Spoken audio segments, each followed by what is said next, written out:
Nunca antes en la historia del Perú la ciencia y la tecnología, o CTI, tuvo tanta atención. Era un tema de nerds, un tema de pocos, puesto siempre a la cola de nuestras prioridades. Hoy, con la pandemia, aunque rengos, estamos entendiendo que sin ciencia no hay futuro. Ayer una mesa redonda organizada por el muy prestigioso científico Modesto Montoya logró juntar a todas las sangres, a perro, pericoto y gato, a los unos y los otros de esta hermosa Tierra del Sol.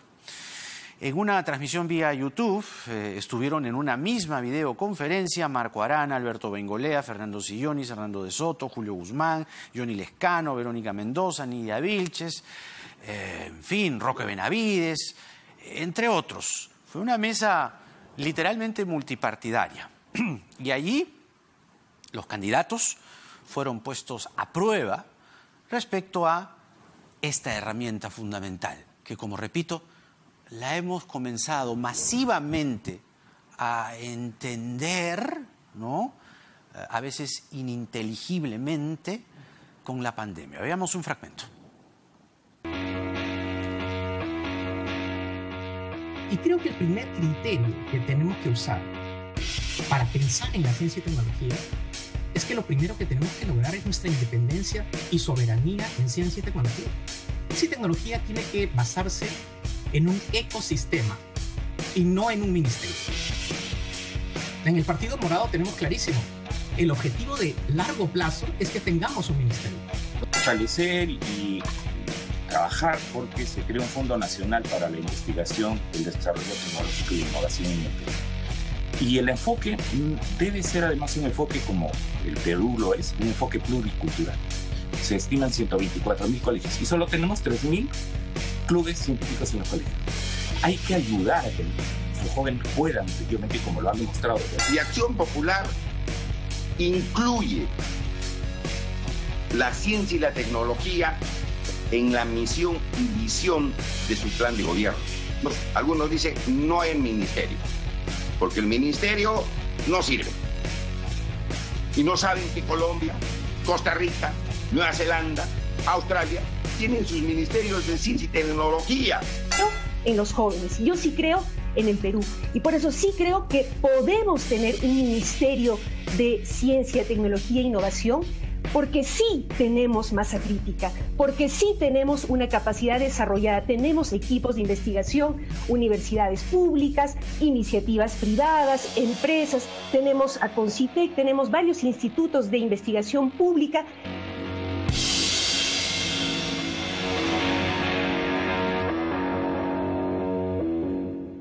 Bueno, fueron horas en realidad, ¿eh? Esta es una pequeña y dinámica edición preparada por el equipo de RPP Televisión, pero esta mesa redonda, que en realidad no es un evento nuevo, ha puesto en vitrina como nunca a, repito, candidatos y empresarios en el centro del debate sobre políticas públicas que tienen que ver con ciencia y tecnología. El moderador fue el muy notable periodista de CTI, Bruno Ortiz, y la pregunta es si los candidatos tienen, cuando menos, una noción elemental sobre las herramientas que se pueden crear a partir de la ciencia y la tecnología, si cuando menos la huelen, ¿no? Está con nosotros el médico e investigador Percy Maita Tristán, precisamente para ahondar en este evento, que en campaña es el primero, pero que sin duda es trascendente. Percy, ¿cómo estás? Muy buenas noches, bienvenido al programa. Buenas noches, Jaime, y gracias por la oportunidad. Bueno, decía, si crees que este ha sido un primer examen, que aparentemente lo ha sido, sobre cuánto los candidatos a la presidencia, cuando menos la huelen. Masivamente, decía yo en el comentario anterior, la gente en el Perú ha entendido a veces de manera ininteligible que la ciencia y la tecnología es un brazo que necesitamos, con la pandemia precisamente. ¿Cuál es tu primera evaluación de lo que los candidatos han puesto sobre la mesa? Lo primero que podríamos decir es que esto ha sido un hecho histórico, porque nunca antes ha habido la oportunidad de que candidatos presidenciales hablen sobre ciencia y tecnología. Regularmente ni siquiera en los discursos presidenciales suele aparecer. Con Sagasti por primera vez se escucha ciencia y tecnología ampliamente en un discurso. Entonces, para la comunidad científica esto ha sido un hecho histórico. Por primera vez y como primer debate, candidatos presidenciales se sientan a hablar sobre ciencia y tecnología. Y aquí un primer punto sería ver quiénes no participaron. Porque de los 20 candidatos participaron 8, 12 no participaron, y particularmente a mí me llama la atención que 3 personas no hayan participado. En primer lugar, el que va liderando las encuestas. Sí, el gran ausente. Entonces, uno diría, tendría que decir algo, o por lo menos debería a su equipo de campaña decirle de que la ciencia y la tecnología son importantes. Entonces, las ausencias también son importantes notarlas. La otra candidata que yo extrañé fue a Keiko Fujimori, porque ella tiene en su equipo a un investigador que estuvo durante toda la campaña hablando, que es el señor Bustamante. Sí. Entonces, uno esperaría que también tenga algo que decir sobre ciencia y tecnología, pues durante toda la campaña se la han pasado atacando y hablando de ciencia y tecnología vinculada a pandemia. Entonces, algo debió decir. Y el tercer candidato que esperaría que hubiese estado allí es claramente César Acuña, dueño de universidades. La investigación se da en universidades, y si alguien podría decirse que conoce algo el negocio sería ese señor, pero tampoco estuvo. Entonces, para mí lo primero es notar quiénes no estuvieron. Claro. Los 8 que sí participaron, genial, porque dieron la cara y por lo menos han puesto en palestra de que la ciencia y la tecnología son relevantes en esta discusión pública, que como bien has mencionado, la pandemia nos ha obligado y los ha obligado a tener en cuenta de que la investigación, la ciencia, la tecnología, la innovación son importantes. ¿Quién crees tú que estuvo, no vamos a decir que haya sido un clamoroso ganador o ganadora, pero que estuvo cerca, cuando menos, de un mediano conocimiento de las herramientas de ciencia y tecnología? ¿Hay alguno, alguna que haya llamado más tu atención?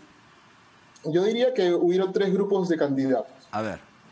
Los candidatos de que, digamos que argumentaron o desarrollaron sus ideas durante el debate, porque decían varias cosas, muchas generalidades, y en ese escenario pongo a 3 candidatos. Por un lado, Lezcano, por otro lado, Arana, que era escucharlos, los que siempre los escuchamos en el Congreso decir lo mismo, pero entre lo que hablaban decían ciencia y tecnología, entonces se notaba de que estaban desarrollando su discurso mientras que hablaban.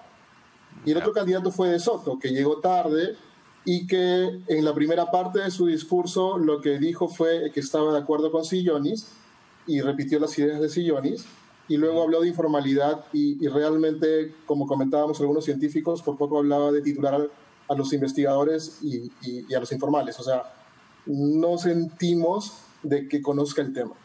Bueno, es que el rollo de Soto es la formalización, ¿no? ¿Tú crees que ha querido jalar un poco su tema, digamos, vertebral para un poco incorporar allí o a partir de allí a la ciencia y a la tecnología?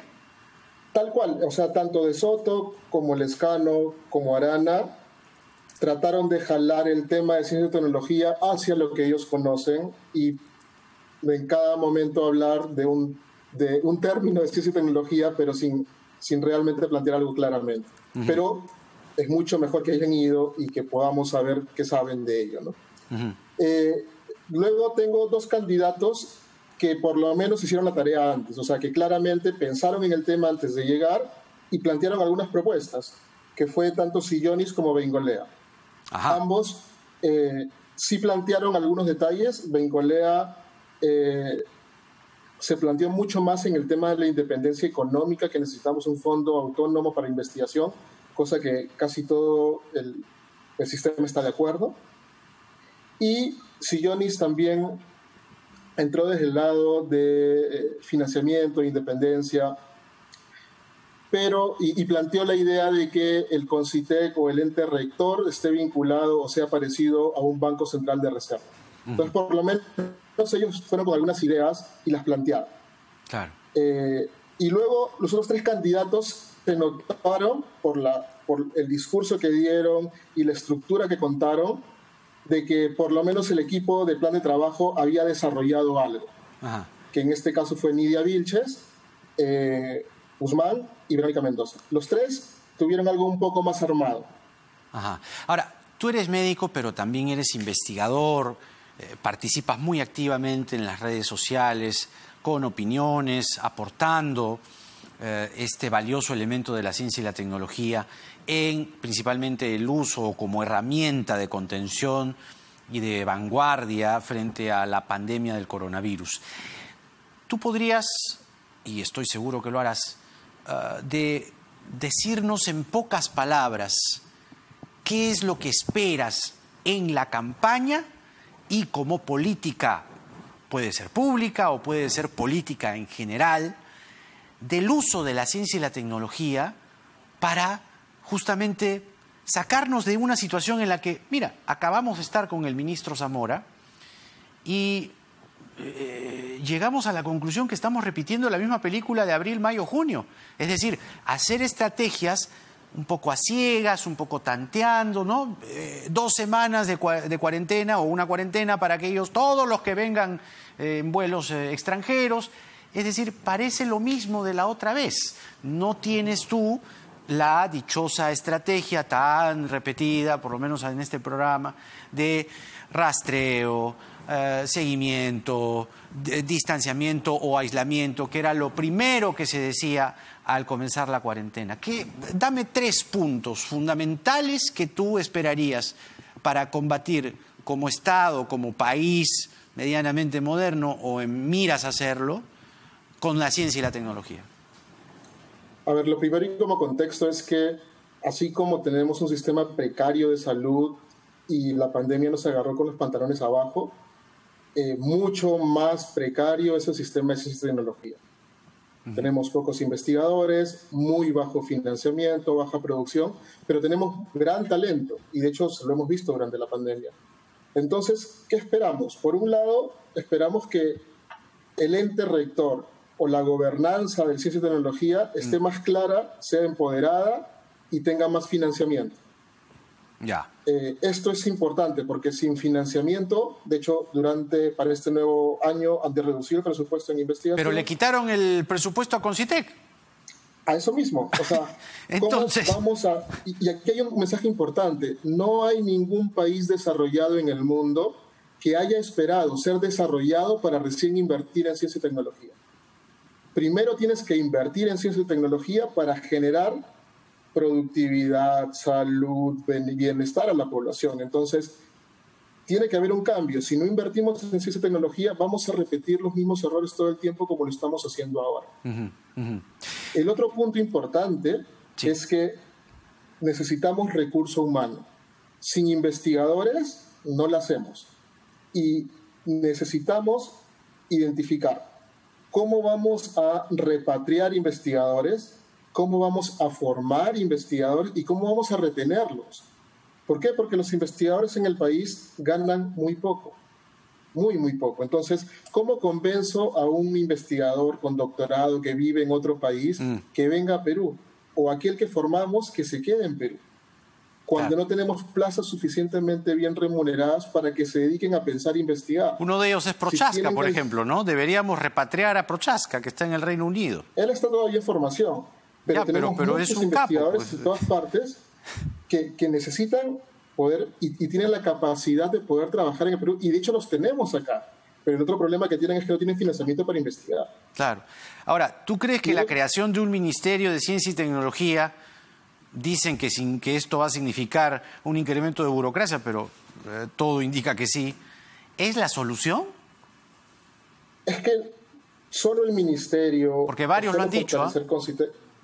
No es o sea, de hecho, la discusión se centró un poco en eso, ministerio sí o ministerio no. Claro.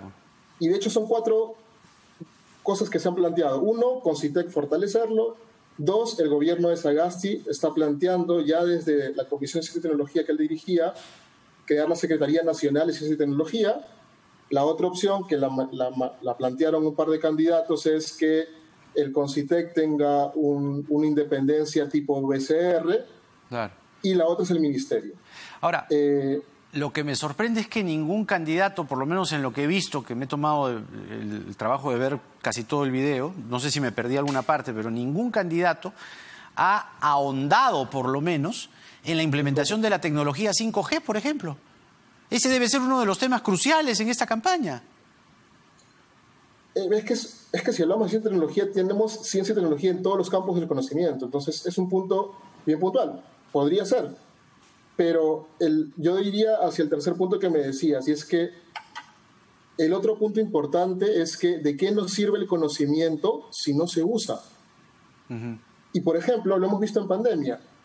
Un grupo de investigadores de IETSI, de salud, genera investigación, ¿y cuál es la reacción? Los votan porque va en contra de la política de uso de ivermectina, hidroxicloroquina y acitromicina. Entonces, no solamente tenemos que preocuparnos en un ecosistema de investigación con una gobernanza, no solamente tenemos que preocuparnos en tener investigadores, repatriarlos con buen sueldo y por lo menos con un contrato decente, y el otro es que esta investigación que generemos se pueda usar, ya sea a nivel del Estado para la toma de decisiones políticas o con las empresas para poder generar luego de investigación, aplicaciones, innovación y evidentemente luego un retorno económico.